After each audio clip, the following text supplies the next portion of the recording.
بالله السميع من الشيطان الرجيم.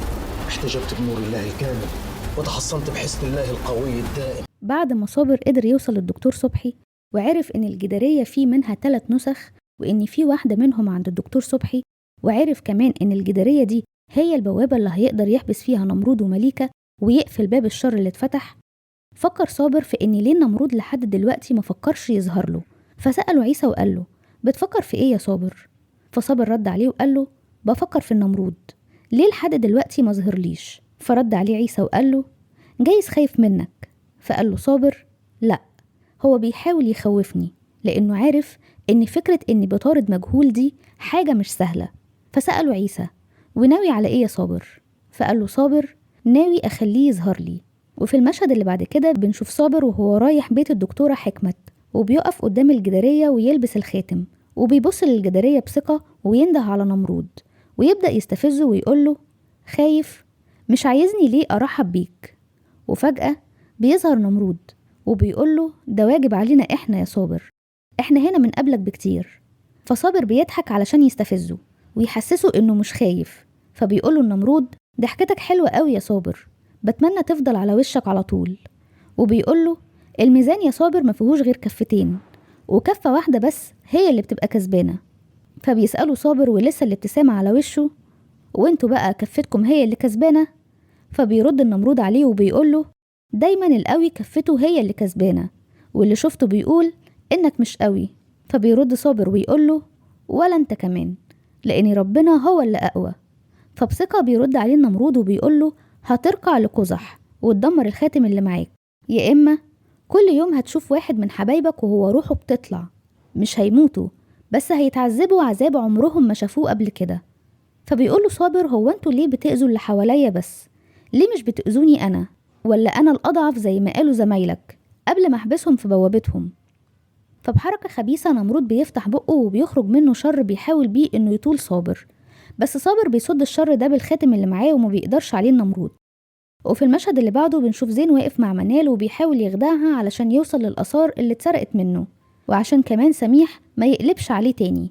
فمنال بتقول لزين: لو ساعدتك ترجع الحاجات اللي اتسرقت منك تعمل ايه؟ فبيرد عليها زين وبيقول لها: هرجعلك وأعيش تحت رجليكي واخدك ونسافر بعيد عن هنا. وبعد كده بتدخل منال على رحاب وبتسألها عن الحاجة اللي سرقتها من زين، والغريبة إن رحاب ما بتنكرش وبتقول لها إنها ما سرقتهاش، ده حقهم وهي رجعته. فمنال بتقول لها: طالما إنك قلتي إنه حقنا وإنك شايلالي نصيبي معاكي، فأنا عايزة أعرف كل حاجة بتتم في الموضوع ده. فرحاب بتسألها باستغراب وتقول لها: هو أنا هسرقك؟ فبتقول لها منال: لا طبعا، أنا بس خايفة عليكي. وبعدين بنشوف مليكة قاعدة مع عز في الأوضة وبتقول له: أنا بحبك يا عز وجاية أخلصك من الدنيا الوحشة دي. أنا عارفة إنك ملكش ذنب، بس ذنبك الوحيد إنك ابن صابر المداح.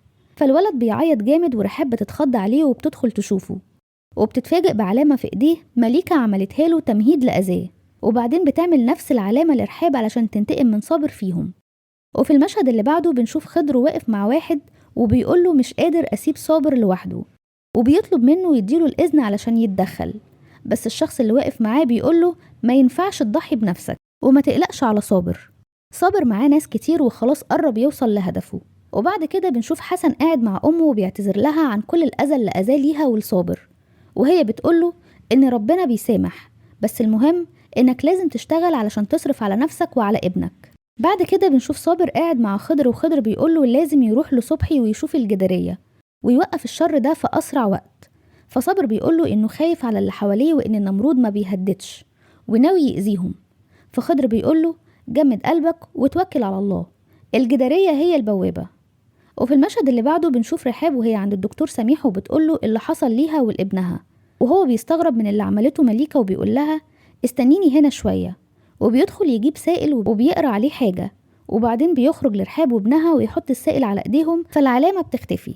فرحاب بتستغرب وتقوله ازاي ده حصل، فبيوهمها سميح انه دواء مستورد وبيأكد لها ان اللي حصل ده مش هيتكرر تاني وبيطمنها. وفي المشهد اللي بعد كده بنشوف سميح واقف مع مليكة وبيهددها انها تعمل اللي بتعمله تاني، فمليكة بتقوله نهاية المداح هدف مشترك بينا.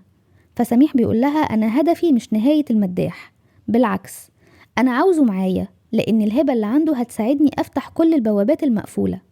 فمليكة بتقوله إن بينها وبين صابر طار قديم لسه مخلص. فسميح بيقول لها بس بالنسبة لي خلص، وبيحذرها إنها تحاول تأذيه أو تتصرف من دماغها تاني، وبعدين بيسيبها وبيمشي. وبعد كده بنشوف صابر قاعد مع الدكتور صبحي، والدكتور صبحي بيقوله إنه كان عارف إن الجدارية هتوصل للمختار بسرعة، وطبعا يقصد صابر بالمختار. فصابر بيقوله يا ترى إيه اللي في اللوحة يخليها مليانة بالشر ده؟ فصبحي بيقوله أنا توصلت لأن اللوحة دي من أيام هاروت وماروت. فصابر بيسأله ويا ترى اللوحة دي ما أذتش حد قبل كده؟ فصبحي بيقوله إنها أذت ناس كتير قوي، بس هو حصن نفسه منها.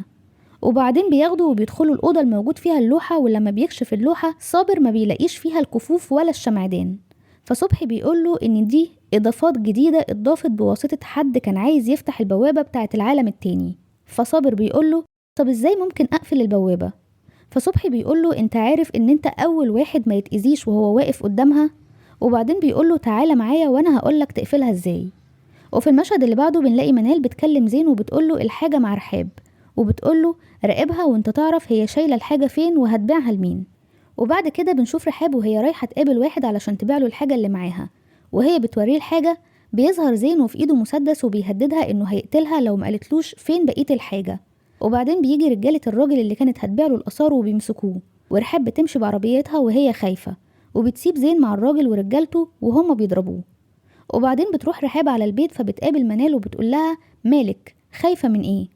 فرحاب بتقول لها ان زين كان بيراقبها ووصل للمكان اللي كانت فيه علشان تبيع الحاجات اللي معاها، وبتقول لها انها مش فاهمة ازاي عرف زين ان الحاجة معاها.